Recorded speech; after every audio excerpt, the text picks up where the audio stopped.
Premier jour des classes, elle se fait accompagner par sa mère en direction de l'école primaire de la Glacière. Ambiance des premiers jours, le décor étant planté, craie en main devant le tableau. Je suis contente de revenir à l'école parce que j'ai retrouvé mes amis, on va lire ensemble. L'enseignante de cette classe de CE1 revient sur le programme des cours de ce premier jour. Tout va bien, nous avons commencé avec les enfants sont là, vraiment c'est la joie.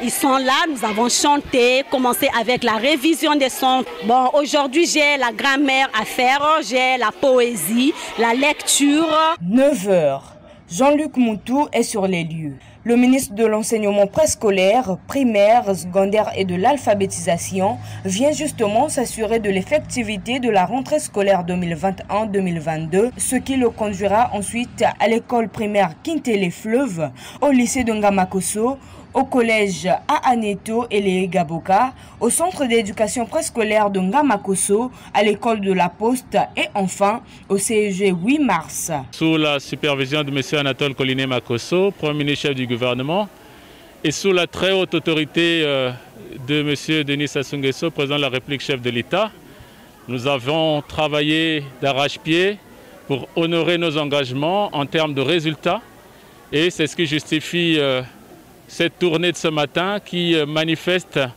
l'effectivité de la rentrée des classes ce lundi 4 octobre 2021, rentrée des classes 2021-2022, et que nous avons voulu placer sous le signe de l'effectivité, effectivité qu'ensemble nous avons pu constater ce matin. Rentrée scolaire réussie, mais pas sans rappeler que le Covid-19 rôde encore autour de nous. Le ministre fera donc don de quelques fournitures scolaires couplées au dispositif de précaution anti-Covid-19. Nous sommes en train de vérifier, de nous assurer que, non pas seulement à Brazzaville, mais partout ailleurs, à l'intérieur des départements, les samedis de la vaccination que nous avons initiés très récemment sont encore d'actualité. Il y a un constat qui a été fait, c'est que la mobilisation elle est forte auprès du personnel enseignant, auprès de l'administration, auprès de tous ceux qui, de près ou de loin, participent à la vie de notre système éducatif. Cette consigne est très bien vécue et nous avons de très bons retours dans les départements également.